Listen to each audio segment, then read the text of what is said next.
Is Claire Bidwell joining us? I don't know. Is she here? Yes, she's here. Oh, okay. Sorry, I didn't see you. You are from Let Kashmiri Decides, a That's movement right, yes. that you have created. So could you say a few words in support of this solidarity event that we have organized today? Yes, certainly. No, thank you so much for inviting me. Yeah, and my name's Claire. I'm a school teacher and a mum, and just heard about the lockdown of the Indian government in August 2019, and just on the level essence of a human being, just woke me up to the atrocities of it all, and so began that journey. So we're essentially a grassroots organisation standing in solidarity, attempting to raise awareness and support right for self-determination.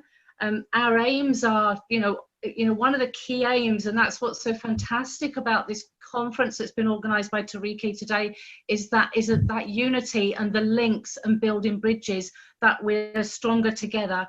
As Kamal said, that from Palestine, it's about balance sometimes of power, and if the people want to have the power, then we have to build that power between us. So this is a brilliant opportunity, and I really hope that all of us that are here tonight can share numbers, can share contacts, and keep that link there, so that any work that any of us are doing, we've got us here to support one another and do that. Now, obviously, Fahim and Tariq, thank you so much for the work that's been going on, because he's crossed all levels with this work. Politicians that will take it up to the diplomatic level, where lots of work needs to be done, where we can't access. So the only thing we can do is inform them lower level, which is being done, reaching councils, reaching trade unions, everyone that can filter out. So that's fantastic. So thank you all to everybody that's been here. Imtiaz, sorry, do I have to pronounce your name? The first one, it was a really passionate speech. You covered everything that's going on in Indian occupied Kashmir so well. And so another of our aims that we want to do as a group is obviously to reach the media in the UK. As everybody's saying, it's so quiet.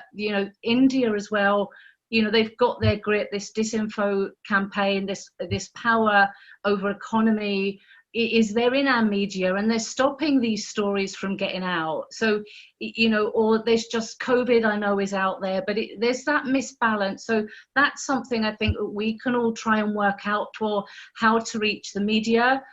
We saw the Sikh farmers being interviewed on TV. There was two Sikh gentlemen, in support of the farmers in a back garden in London. And that got the media interest, and they interviewed them based on that. Our media works, I think, in funny ways. It's wonderful, how encouraging, as Salma says, to see farmers standing in solidarity with the Sikh farmers. So they are encouraging moments. There's hope, there's glimmers. The world is silent. Everywhere is silent. We're up against economy, I think, over humanity. It's a dispute that's been going on for 73 years.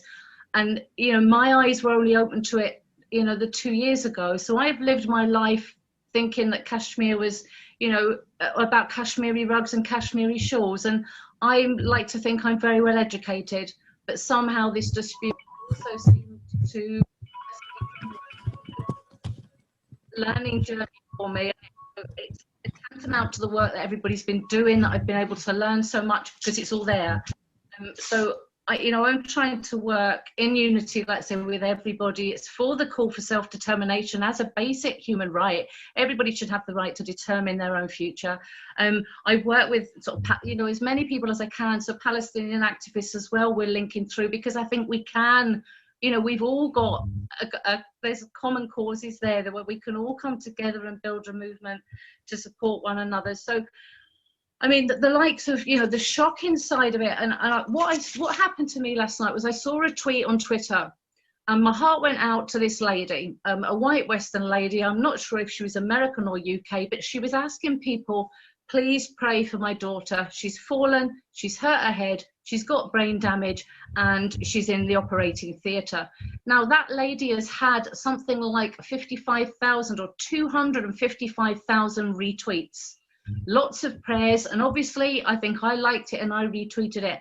But if you see a tweet about you know, somebody in Kashmir that's been killed in a fake encounter, or please bring back my son's dead body, we're talking about, you know, 100 tweets or retweets. And I can't understand why. There's something, you know, why is that not connecting with people on another level? It's like as though the white Western, they connect with the lady and her child, but there's a disconnect somehow, somewhere, as though it's not real. And I don't know if there's become an immunity, people just, it's going on over there, or even the Kashmiris themselves, because it's traumatic. We are talking, you know, as we say, it's crimes on huge scales that sometimes, how is this allowed to go on in our world? You know, the traumas, the disappearing, the mass rapes, we've covered most of it tonight, I know, but even like reporters, you know, the reporters are stopped from speaking and locked up. We've got the very real threat to Yassine Malik's life. I think he's in court on the 3rd, 4th of March. They've framed the charges and it's politically motivated. And so that's quite scary, you know, as that's coming up as well, because Modi is just, he's allowed to run riot at the moment through India with the change in the demography and all these human rights abuses, completely undemocratic. No democracy at all. And at the moment, as we're saying, our UK government are doing very little to stand up. I mean, more MPs are coming to know. The UN, yes, very frustrating. They keep saying, we don't have enough evidence. We need more evidence. How much more evidence do they need? I can see it with my eyes.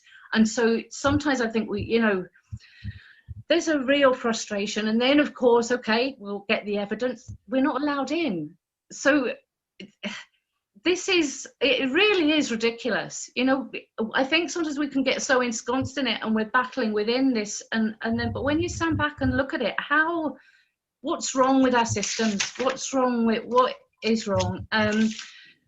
So Jones de Simple Lab, Twitter. Yeah, I mean, I think its solution, as again at the beginning was said, we can all sit and we can talk. We all know the subject. We've shared it. There's umpteen Zoom conferences, so they have to be about solutions and us working together and moving on. So this is an ideal, you know, so delighted to be here tonight. There's many people I don't know and I've never met and I would like to be connected with.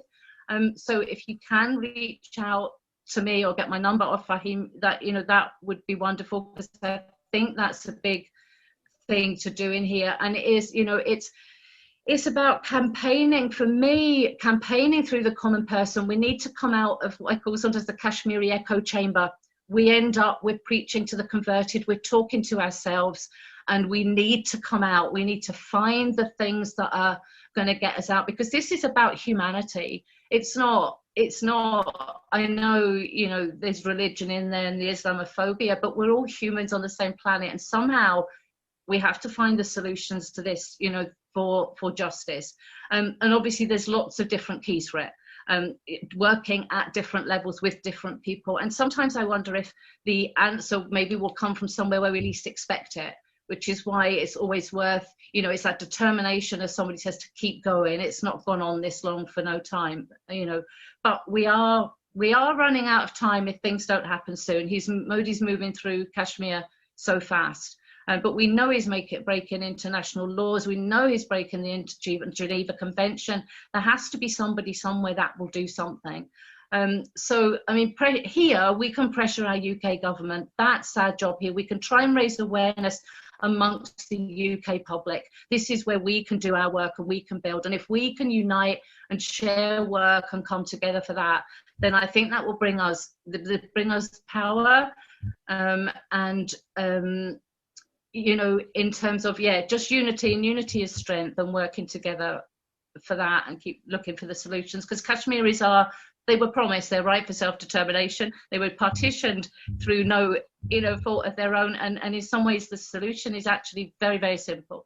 You know, Scotland were allowed their right for self-determination. Why can't Kashmiris have their right for self-determination? The solution is very simple, and we would see a lot of lives saved, a lot of lives lived less, you know, more peacefully and without, you know, so much trauma and abuse to human rights. So yeah, thank you for allowing me to speak, and lovely to be here and meet everybody. Thank you. Thank you, Claire. You know, over the years, we've been organizing events for cause of Kashmir, and we contact BBC. And we said that, look, you know, there's a large Kashmiri community here in Birmingham, and, you know, people are suffering in Kashmir, and we are raising this voice. And, you know, they never, you know, report anything. And it's always Bollywood. Is this happening in India? It's like, you know, we are the license payer, but, you know, all the news is about, you know, India and its culture. We're not against Indian culture, but I'm just saying, you know, to be fair to the whole community, BBC has let us down very badly.